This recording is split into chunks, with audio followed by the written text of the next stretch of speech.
ساتھیوں السلام علیکم۔ جلالے آتش و عشق و سحاب پیدا کر، جلالے آتش و عشق و سحاب پیدا کر، اجل بھی کانپ اٹھے ایسا شباب پیدا کر۔ تو انقلاب کی آمد کا انتظار نہ کر، تو انقلاب کی آمد کا انتظار نہ کر، خود اٹھ ندا میں آ انقلاب پیدا کر۔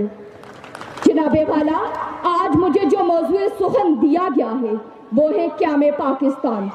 23 مارچ آزادی کے حوالے سے نہایت اہمیت کا حامل ہے۔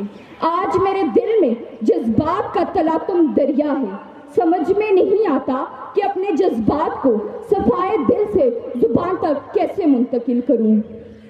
تقدیر کے قاضی کا یہ فتویٰ ہے ازل سے، تقدیر کے قاضی کا یہ فتویٰ ہے ازل سے، ہے جرم ضعیفی کی سزا مرگ مفاجات۔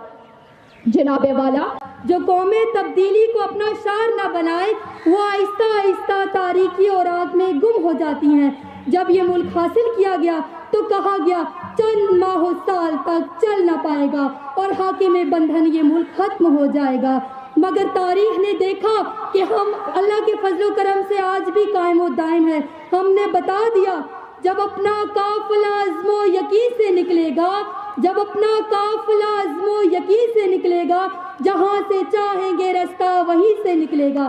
وطن کی مٹی مجھے ایڑیاں رگڑنے دے، مجھے یقین ہے کہ چشمہ یہیں سے نکلے گا۔